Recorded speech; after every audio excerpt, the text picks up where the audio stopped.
దేవునికి మహిమ కలుగును గాక. మీ అందరికీ ప్రభువైన యేసుక్రీస్తు నామములో నా శుభములను తెలియజేస్తూ ఉన్నాను. దేవుడు గొప్పవాడు. మరి మీరందరూ కూడా క్షేమంగా ఉన్నారని తలుస్తూ ఉన్నాను, భావిస్తూ ఉన్నాను. మరి పూట విశ్వాసమును గురించి మాట్లాడుకుందాము. విశ్వాసము ద్వారా గొప్ప కార్యాలు జరిగాయి.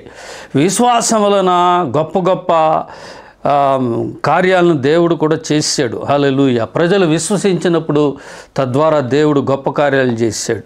మరి మనుషులు విశ్వాసం ఉంచినప్పుడు నీ విశ్వాసం ఏం చేస్తుందంటే నిన్ను బలపరుస్తుంది అంటాడు దేవుడు.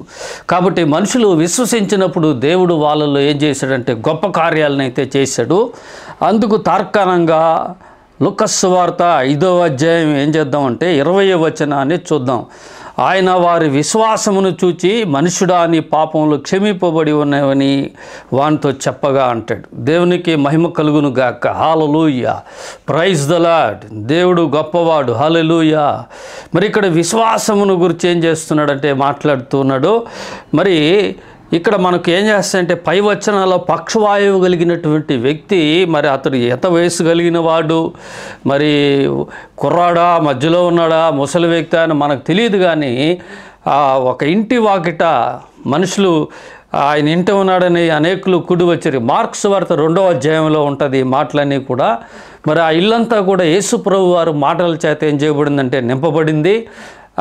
వింటూ ఉన్నారు. ఆ ఇల్లంతా కూడా రద్దీగా ఉంది, నిండిపోయింది ఆయన మాట్లాడుతూ ఉన్నప్పుడు. దేవునికి మహిమ కలుగును గాక. హల్లెలూయా.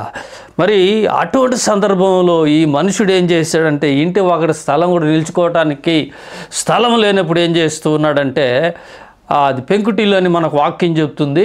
ఆ పెంకులను విప్పి అందులోకి మంచంతో కూడా దింపబడ్డాడు. అప్పుడు అటువంటి విశ్వాసాన్ని చూచినటువంటి యేసు ప్రభువు వారు కుమారుడా నీ పాపములు క్షమింపబడి ఉన్నవి అన్నాడు. దేవునికి మహిమ కలుగును గాక. హల్లెలూయా. Praise the lord.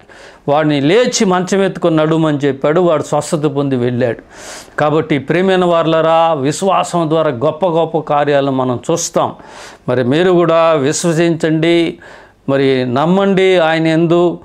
మరి మీ ప్రతి బలహీనతలో, ప్రతి ఇబ్బందులు, మనకు అందరికీ సమస్యలు ఉంటాయి, ఇబ్బందులు ఉంటాయి, కొన్ని విధమైన సమస్యలు, ఆటంకాలు ఉంటాయి, కొంత వ్యాధి ఉంటుంది. కాబట్టి భయపడకండి. ఆయన యందు మరింతగా విశ్వాసం ఉంచండి, మరింతగా నమ్మకం ఉంచండి. మరి ఆయన్ని నువ్వు నమ్మి ఆరాధన చేసినప్పుడు, ఆయనలో నడుచుకున్నప్పుడు, ఆయన కొరకు జీవించినప్పుడు, పాపాన్ని విడిచినప్పుడు దేవుడు నీలో గొప్ప కార్యాలు చేస్తాడు. దేవుని కృప మనకు తోడై ఉండును గాక. మరొక భాగంలో కలుసుకుందాం.